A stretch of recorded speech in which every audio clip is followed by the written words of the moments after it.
In this video, I'm just going to talk about the UK road tax on electric vehicles and how it changes from the 1st of April 2025. All vehicles that are less than 40 years old in the UK pay an annual road tax, and it's called the Vehicle Excise Duty, or VED. And up till next April, electric vehicles have had a 100% discount and therefore don't pay anything.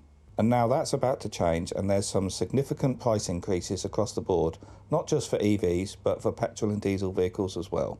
So from the 1st of April 2025, if you got an older electric vehicle that was registered before the end of March 2017, you will only pay £10 a year.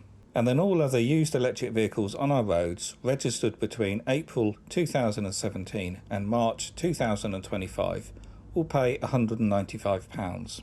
However, it's the majority of new EVs from April which will see the biggest increase. So on new EVs registered after the 1st of April 2025, the tax rate depends on the list price of the car. That's not the price you pay for the car, it's the manufacturer's list price. If your new electric vehicle has a list price of under £40,000, and to be honest there aren't too many that do, you will pay £10 for year one, and then year two onwards you'll pay the standard rate of £195. If your new electric vehicle has a list price of over £40,000, you then got to pay the expensive car supplement on top of the standard tax rates. And this is the kicker, because they haven't changed the thresholds. £40,000 is no longer an expensive car. So when the car's first registered, you still only pay £10 for the first year. But then on year two and the next subsequent 4 years, you pay an additional £410. So that's £605 in total for the next 5 years. I think this expensive car supplement is just wrong.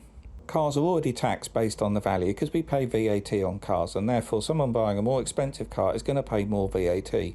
A much fairer system would be based on usage, so pay per mile.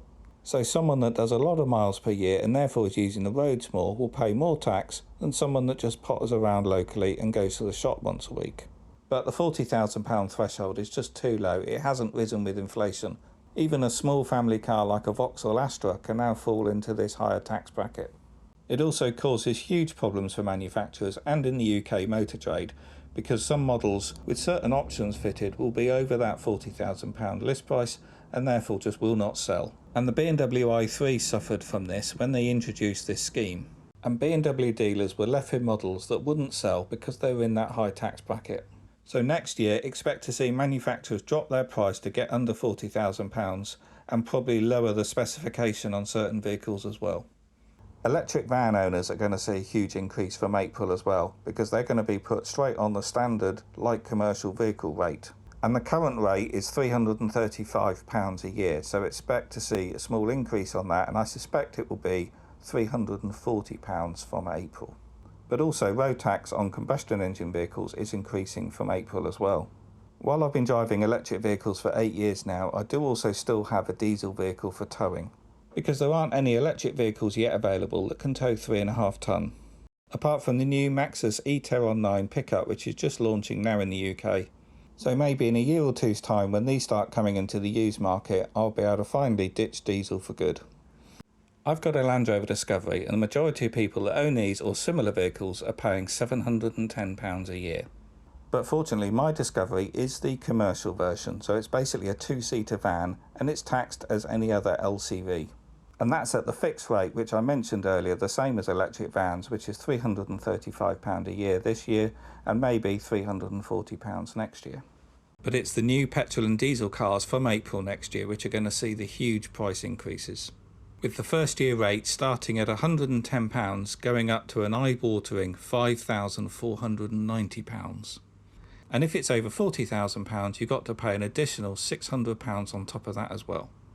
So finally, if you've got an electric vehicle and you want to beat the system and not pay road tax for a further year, you can go online and re-tax your car in March 2025. You don't need to sawn it first, you can just go onto the DVLA website, re-tax the car at some point in March, and then you'll get another 12 months at zero cost. So put a reminder in your calendar, and for most EV drivers that's going to save you £195. So I hope you found this video useful. If you have, please do click the thumbs up, because that really does help. And also write in the comments below, are you going to re-tax your EV in March next year, or do you think that's morally wrong? Let me know in the comments below. Okie doke, I'll see you on the next one.